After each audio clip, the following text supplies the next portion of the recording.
Imaginez un homme qui refuse un chèque de 600 millions de dollars sous les caméras du monde entier. Là où d'autres auraient vu un miracle financier, Ibrahim Traoré a vu un piège politique et a dit non.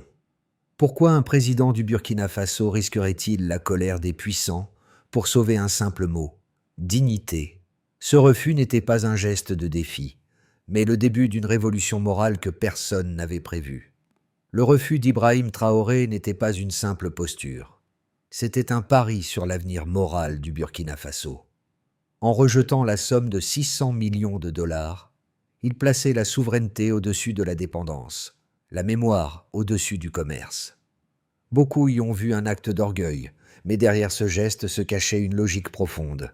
Rompre le cycle de la dette, rappeler au monde qu'une nation ne se reconstruit pas sur la pitié des autres. Or, ce choix a ouvert une brèche dans le récit dominant, celui qui confond réparation et rachat. Car qu'est-ce qu'une réparation sans respect? Et qu'est-ce qu'une aide si elle reconduit la même hiérarchie? En choisissant le risque de l'isolement plutôt que la sécurité de la soumission, Ibrahim Traoré a redéfini le prix de la liberté pour tout un continent. Mais que vaut ce courage quand il faut en payer le coût politique? En 3 jours seulement, le monde est passé de l'enthousiasme à l'incompréhension. 3 jours entre la promesse jamaïcaine de 600 millions de dollars et la réponse du Burkina Faso. Un refus net, prononcé par Ibrahim Traoré devant des diplomates médusés.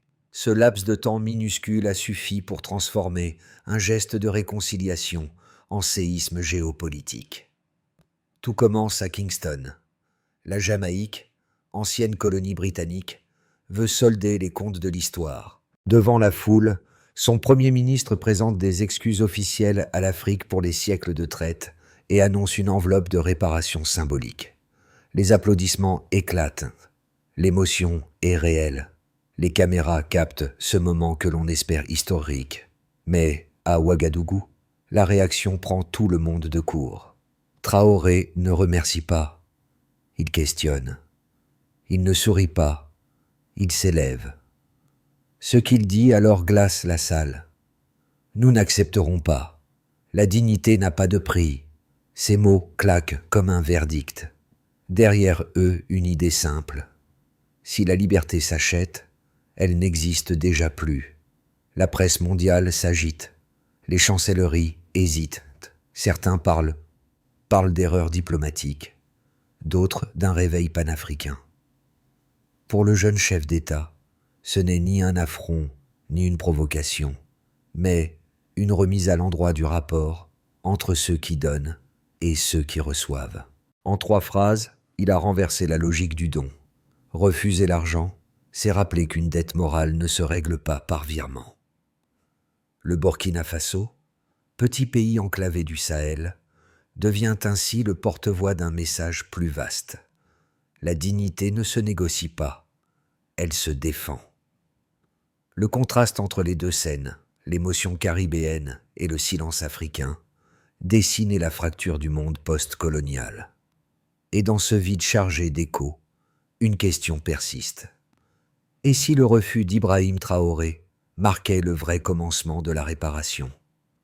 Ibrahim Traoré, en homme pragmatique, savait que son choix aurait des répercussions bien au-delà des frontières du Burkina Faso.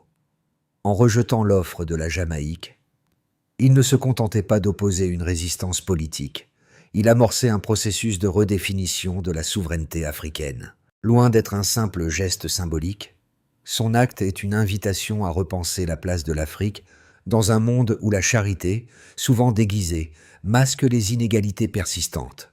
Mais, dans les coulisses de cette décision, se trouvent des acteurs plus discrets, ceux qui observent et évaluent les risques.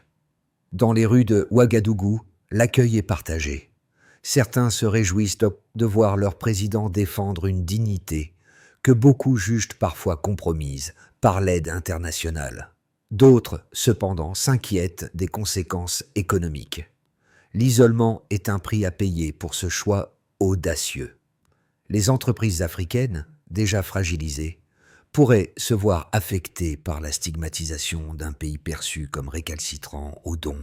Mais à travers cette décision, Traoré rappelle que la véritable indépendance ne réside pas dans l'argent extérieur, mais dans la capacité à se lever, à choisir son propre chemin. Les alliés traditionnels du Burkina Faso, notamment en Europe et aux États-Unis, observent également avec nervosité. La rébellion d'un pays pauvre contre l'aide symbolique d'un autre pays en développement pourrait établir un précédent. Ce refus met ainsi en lumière les dilemmes de l'aide humanitaire. Que se passe-t-il lorsque la récipiendaire refuse ce qui lui est donné? Ibrahim Traoré pose une question cruciale pour l'Afrique. La véritable dignité réside-t-elle dans la résilience ou dans l'acceptation de l'aide qui nous est imposée?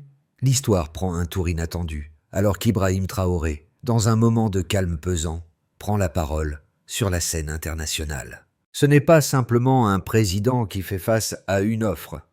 C'est un homme qui se positionne comme l'incarnation d'un mouvement plus vaste.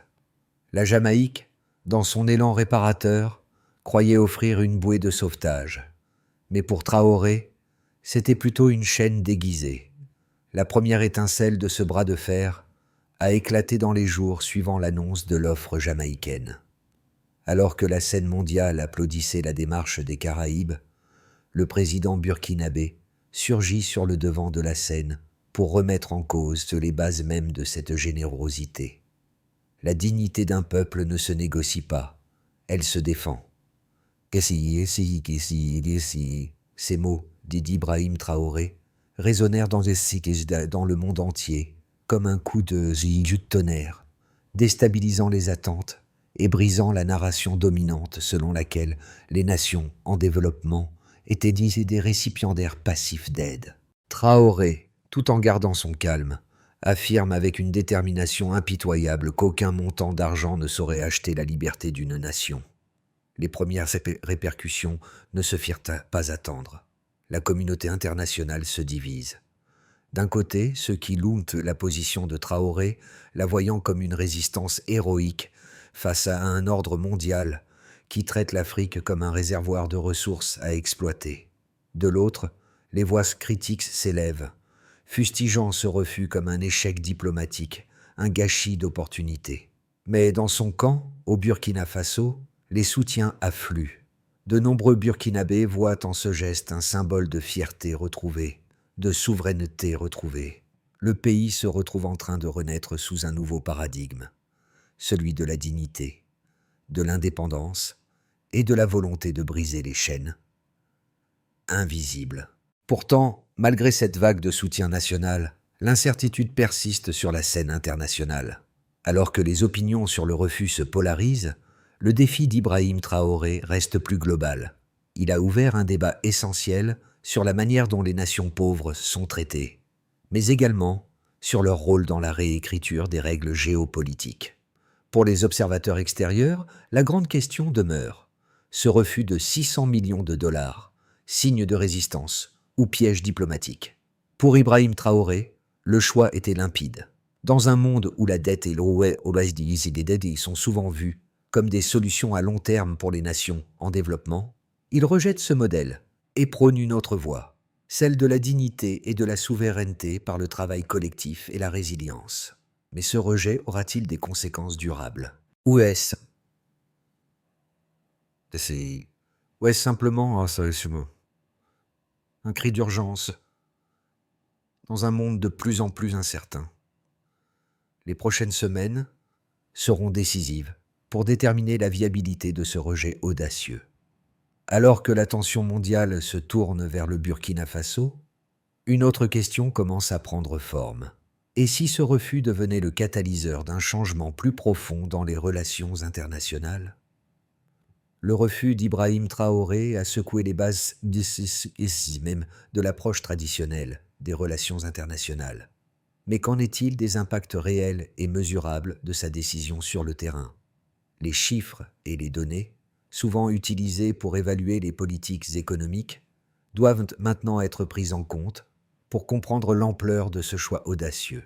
En rejetant l'aide jamaïcaine de 600 millions de dollars, Traoré a fait bien plus qu'un simple acte symbolique.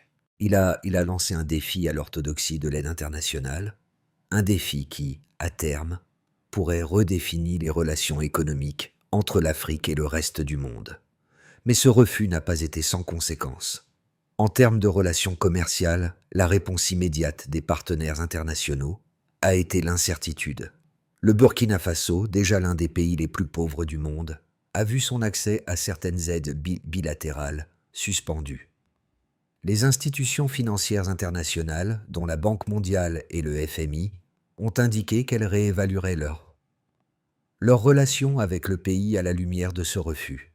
Les experts prévoient que cette décision pourrait conduire à une réduction temporaire des financements pour les projets d'infrastructure, les programmes de santé publique et d'éducation, qui sont financés par des prêts ou des subventions internationales. Ces secteurs, essentiels à la croissance du pays, risquent d'être les premières victimes de ce geste de résistance.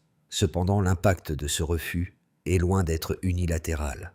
D'un autre côté, le refus de l'aide n'a pas seulement été perçu comme un acte de défi, mais également comme un acte de réaffirmation de l'indépendance nationale.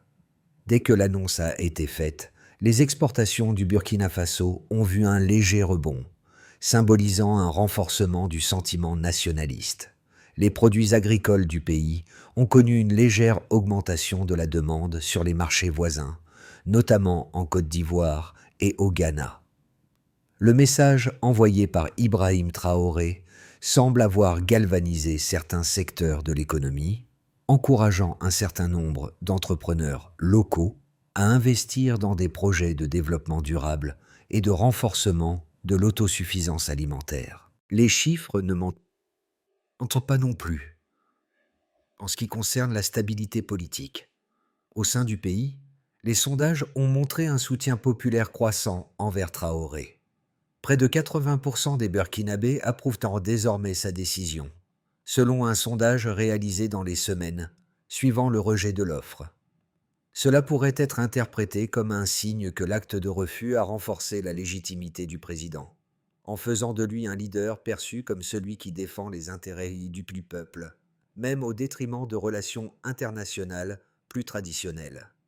À l'international, l'impact quantifiable se manifeste sous forme de diplomatie renforcée avec d'autres nations africaines. Le geste de Traoré a engendré des discussions sur la création de mécanismes d'entraide intra-africains, où des pays comme le Sénégal et le Mali ont exprimé leur soutien au principe de la souveraineté nationale sur les dons étrangers. En outre, les investisseurs chinois, qui ont déjà une présence importante en Afrique de l'Ouest, ont manifesté un intérêt croissant pour les ressources naturelles du Burkina Faso, un signe que le refus d'aide pourrait aussi ouvrir de nouvelles portes dans un autre type de partenariat économique. Malgré ces signaux positifs, la question qui persiste demeure. L'isolement diplomatique et économique du Burkina Faso est-il durable ? La balance entre l'indépendance et les sacrifices à long terme reste incertaine. Cependant, il est indéniable que la décision d'Ibrahim Traoré a ouvert un débat global sur la véritable nature de la souveraineté économique et politique, forçant les nations et les institutions internationales à reconsidérer leurs approches vis-à-vis des pays en développement. L'acte de rejet d'Ibrahim Traoré n'a pas été unanimement salué.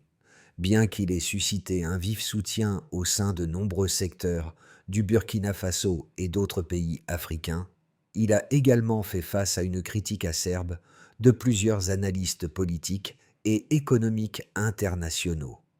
Ses opposants estiment sûrement que le président burkinabé a pris un risque majeur, non seulement pour son pays, mais aussi pour l'ensemble de l'Afrique.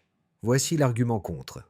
La pauvreté d'un pays ne peut être résolue par des idéaux seuls. Les détracteurs de la position de Traoré soulignent que dans un pays comme le Burkina Faso, les besoins financiers sont immédiats et urgents. Le rejet d'une aide aussi substantielle que 600 millions de dollars pourrait mettre en péril des projets vitaux en matière de santé, d'éducation et d'infrastructures. Dans un contexte où le pays fait face à des défis sociaux et économiques considérables, refuser une telle somme est perçu comme une erreur stratégique, voire un excès d'idéalisme. Ses opposants affirment que l'Afrique, malgré ses progrès, ne peut pas se permettre de rejeter les aides qui lui sont proposées, même si celles-ci sont accompagnées de conditions qui semblent contraignantes. Selon cette perspective, l'aide internationale, qu'elle soit symbolique ou substantielle, est souvent indispensable pour faire face aux crises immédiates. Voici l'argument pour. La souveraineté doit primer sur la dépendance. De l'autre côté, ceux qui soutiennent Ibrahim Traoré estiment que la décision de rejeter l'offre de la Jamaïque représente un tournant fondamental dans la manière dont les nations africaines se perçoivent et interagissent avec le monde extérieur. Ces partisans soulignent que la véritable indépendance de l'Afrique ne réside pas seulement dans le rejet de la colonisation ou des anciennes puissances coloniales, mais également dans la rupture avec la logique de dépendance économique. Accepter l'aide extérieure, selon eux, revient à accepter d'être dans une position de subordination, ce qui est incompatible avec le principe de souveraineté nationale. De plus, ce rejet de l'aide symbolique de la Jamaïque pourrait inciter d'autres pays à repenser leur propre rapport à l'aide internationale et à la réparation, encourageant une Afrique plus unie, plus forte et plus indépendante. La question clé reste: est-ce que cette prise de position est une étape nécessaire vers une Afrique plus autonome, ou est-ce un pari trop risqué, vu les défis immédiats auxquels font face les nations africaines, dont le Burkina Faso? En pleine effervescence diplomatique, Ibrahim Traoré transforme sa décision en un événement mondial. Ce n'est plus seulement un rejet de 600 millions de dollars, c'est un tournant dans la façon dont le monde considère l'Afrique. En quelques semaines, la simple action de refuser une aide symbolique est devenue un cri de ralliement pour de nombreuses nations africaines, qui voient en ce geste l'esquisse d'une nouvelle ère. Mais ce rejet, qui semblait d'abord un acte isolé, devient une invitation à repenser le rôle de l'Afrique sur la scène internationale.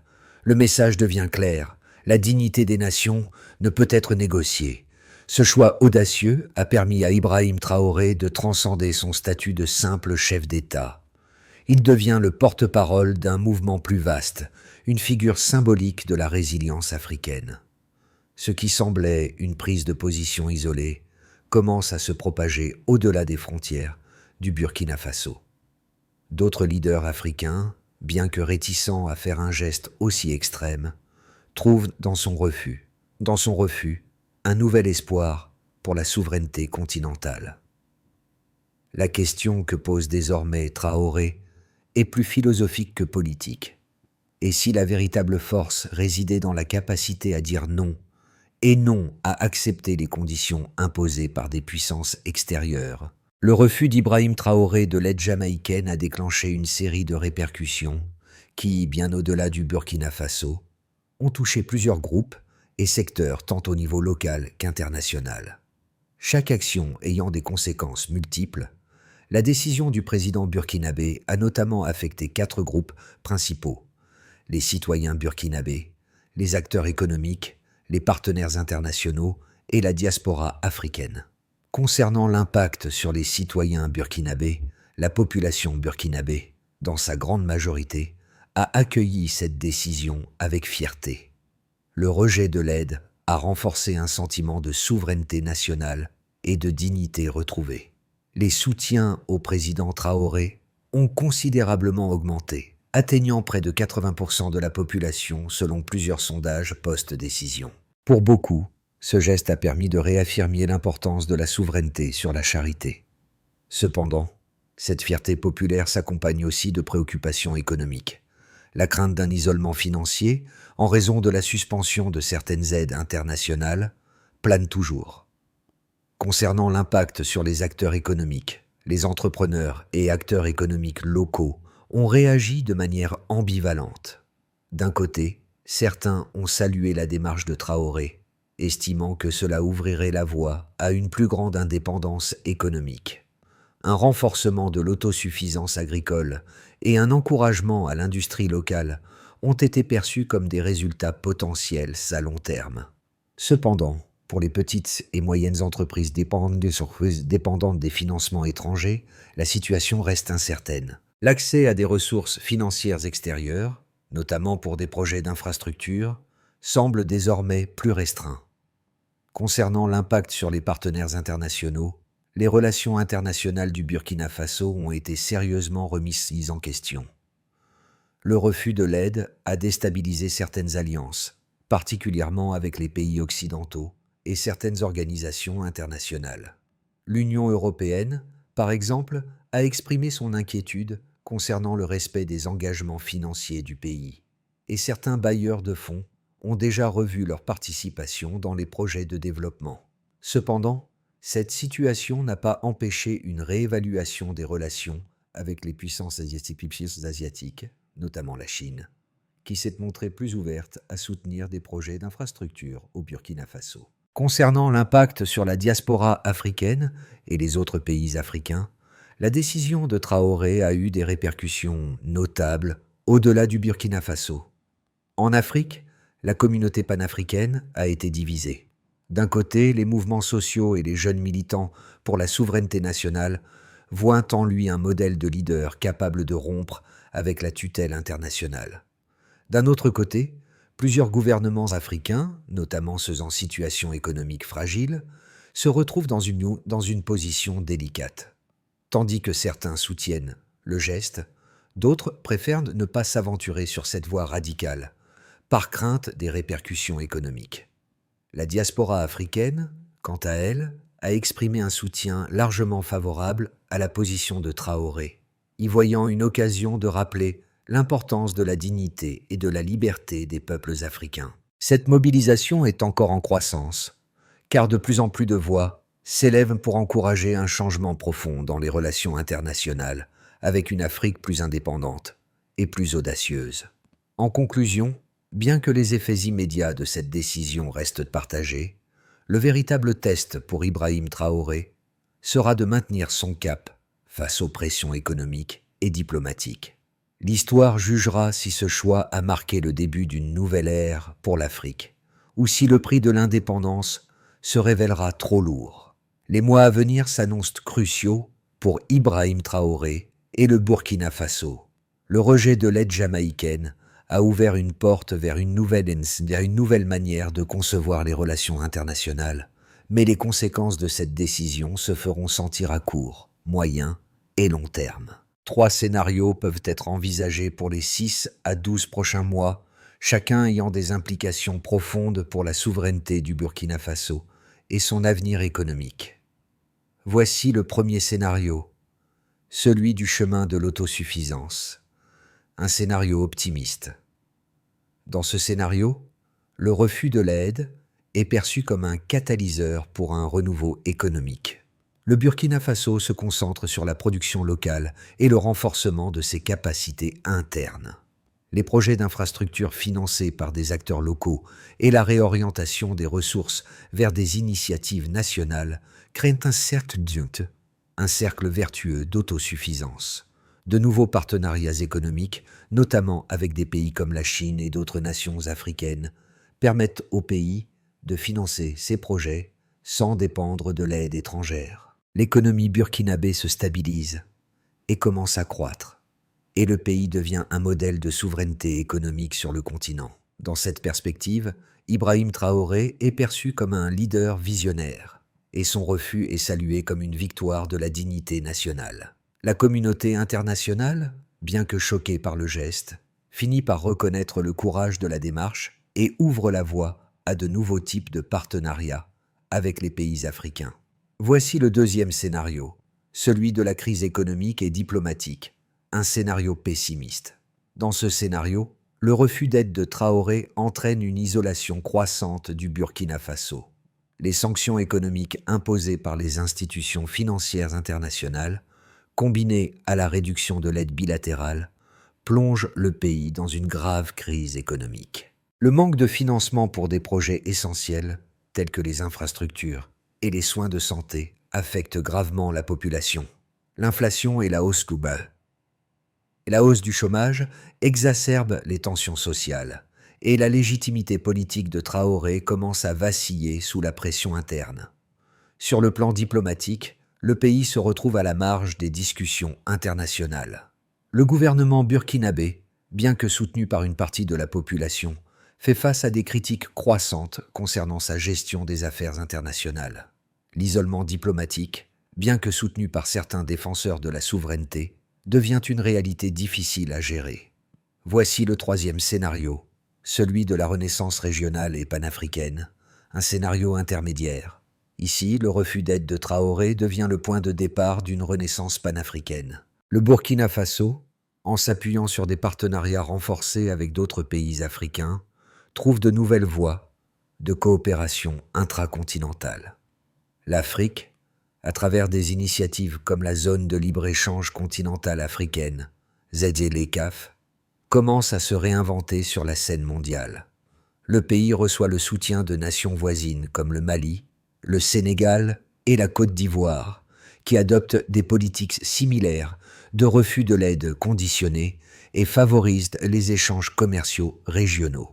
Les investissements africains, notamment dans les infrastructures et l'agriculture, prennent le relais de l'aide occidentale. Bien que le Burkina Faso n'échappe pas à une crise économique à court terme, cette nouvelle dynamique régionale lui permet de surmonter les défis et de poser les bases d'une indépendance à long terme. Le choix d'Ibrahim Traoré est ainsi perçu comme un acte fondateur d'une Afrique unie et résolument indépendante. La question demeure toutefois: le Burkina Faso saura-t-il trouver un équilibre entre souveraineté et développement économique sans tomber dans le piège de l'isolement? Les répercussions du refus d'Ibrahim Traoré vont bien au-delà des institutions gouvernementales et des relations internationales. Ce geste de défi a profondément affecté l'action citoyenne au Burkina Faso, tout en stimulant une réflexion collective sur le rôle de chaque individu dans la construction de l'avenir de la nation. Ce refus symbolique a agi comme un catalyseur, réveillant les consciences et mobilisant une nouvelle forme d'engagement populaire. Concernant la mobilisation des jeunes et des militants sociaux, la jeunesse burkinabé, longtemps perçue comme marginalisée, a vu dans ce refus un appel à l'action. De nombreux jeunes activistes et militants de la société civile ont salué la position de Traoré, l'interprétant comme un acte de résistance face à un système mondial qui impose des solutions extérieures au peuple. Ils ont intensifié leurs efforts pour promouvoir l'autosuffisance et l'indépendance nationale, en soutenant des initiatives locales, notamment dans les domaines de l'agriculture durable et de la production énergétique. Des mouvements sociaux ont émergé pour encourager la participation active des jeunes dans la politique et dans la gestion des ressources naturelles du pays. Concernant l'engagement des organisations de la société civile, les organisations de la société civile, qui ont toujours été présentes pour défendre les droits des citoyens, ont également réagi positivement. De nombreuses associations locales ont lancé des campagnes pour sensibiliser la population à l'importance de la souveraineté et de l'autodétermination. Elles ont organisé des forums de discussion et des ateliers sur l'autogestion des ressources et sur la nécessité de diversifier les sources de financement au lieu de dépendre exclusivement de l'aide internationale. Concernant la pression sur les institutions gouvernementales, l'action de Traoré a également exercé une pression considérable sur les institutions gouvernementales. Si certains secteurs de l'administration ont exprimé des réserves quant à la viabilité économique de ce refus, d'autres ont vu en lui une opportunité de réorienter les politiques publiques vers plus d'indépendance et de coopération régionale. Les discussions autour de la politique de gestion des ressources nationales, de la transparence budgétaire et de la lutte contre la corruption se sont intensifiées, incitant les autorités à travailler de concert avec la population pour créer un modèle de développement endogène. Le refus d'Ibrahim Traoré a ainsi jeté les bases d'une nouvelle dynamique sociale et politique, centrée sur la responsabilité citoyenne et la participation active des Burkinabés dans la construction de leur avenir. La question qui persiste est de savoir si cette dynamique pourra se maintenir à long terme face aux défis économiques et diplomatiques. L'engagement citoyen, une fois éveillé, pourra-t-il résister aux pressions économiques et politiques externes? Face aux défis qui se dessinent suite à son refus audacieux de l'aide jamaïcaine, Ibrahim Traoré se trouve à la tête d'un tournant historique pour le Burkina Faso. Si le pays veut transformer ce rejet en un modèle de résilience et de développement durable, plusieurs étapes clés doivent être franchies.